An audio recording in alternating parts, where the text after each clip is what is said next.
அஸ்ஸலாமு அலைக்கும் கைஸ். நேற்று நம்ம வீட்டோட இஃப்தார் ஸ்பெஷல் கிட்ஸுக்கெல்லாம் ரொம்பவே பிடிச்ச பன்னீர் ரோல் தான் ப்ரிப்பேர் பண்ணியிருந்தேன். இதுக்கு ஒரு 250 கிராம் பன்னீர் எடுத்திருக்கேன். ஒரு மிக்சிங் பவுலில் ஒரு டீஸ்பூன் சால்ட்டு, ஒரு டீஸ்பூன் சில்லி பவுடர், ஒரு டீஸ்பூன் கரம் மசாலா, ஒரு டீஸ்பூன் தனியா powder, half teaspoon chaat masala, கொஞ்சமாக chilli flakes, kasuri methi, 2 teaspoon புளிப்பில்லாத தயிர், கூடவே ஒரு 2 டேபிள் ஸ்பூன் அளவுக்கு ஆயில் சேர்த்துட்டு நல்லா மிக்ஸ் பண்ணி விட்டுட்டு இந்த பன்னீரையும் சேர்த்து நல்லா மேரினேட் பண்ணி ஒரு 2 ஹவர்ஸ்க்கு ஊற வச்சிடலாம்.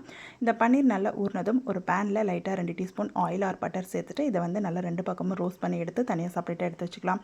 இந்த பன்னீர் ரோஸ்ட் ஆகும்போதே நான் இந்த பக்கம் தனியாக வந்து நல்லா நிறைய ஆனியன் வந்து ஸ்லைஸஸாக கட் பண்ணி எடுத்து வச்சுக்கிட்டேன். அது கூடவே கேப்சிகமும் நெக்ஸ்ட்டு நம்ம ரோஸ்டடான பன்னீர் பீசஸாக தனியாக எடுத்து வச்சுட்டு அதே பேனில் கொஞ்சமாக ஆயில் சேர்த்துட்டு நம்ம ஸ்லைஸஸாக கட் பண்ண ஆனியன், கேப்சிகம், கொஞ்சமாக சால்ட் சேர்த்து கண்ணாடி பதத்துக்கு வணக்கி எடுத்துக்கலாம்.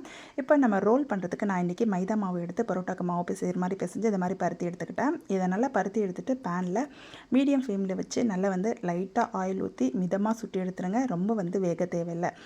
சாஃப்டான பதத்தில் வேக வச்சு எடுத்துக்கோங்க. அப்போ தான் நம்மளுடைய ரோல் வந்து நல்லா வந்து சாஃப்டாக இருக்கும் சாப்பிடும்போது. இப்போ நம்ம ரெடி பண்ணி வச்சுருக்க ஸ்டஃபிங்ஸ் எல்லாமே ரெடி ஆயாச்சு.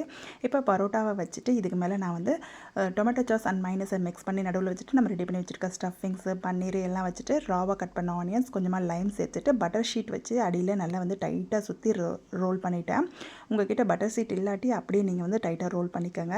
தான் நம்மளுடைய பன்னீர் ரோல் வந்து ரெடி ஆயாச்சு. இது பன்னீரில் மட்டும் பண்ணணும்னு இல்லை, நீங்கள் சிக்கன் போன்லெஸ் சிக்கன் இருந்தால் கூட அதில் கூட ட்ரை பண்ணலாம். இது கூடவே நம்ம வீட்டில் நேற்று லெமன் ஜூஸ், பிஸ்தா மில்க் ஷேக், கடல் பாசி ஃப்ரூட்ஸ், இதுதான் நேற்று நம்ம வீட்டோட இஃப்தார் ரெசிபிஸ். அல்ஹம்துலில்லாஹ். உங்கள் வீட்டில் எல்லாம் என்னென்ன ப்ரிப்பேர் பண்ணீங்க அப்படிங்கிறத கமெண்ட்ஸில் ஷேர் பண்ணுங்கள். அஸ்ஸலாமு அலைக்கும்.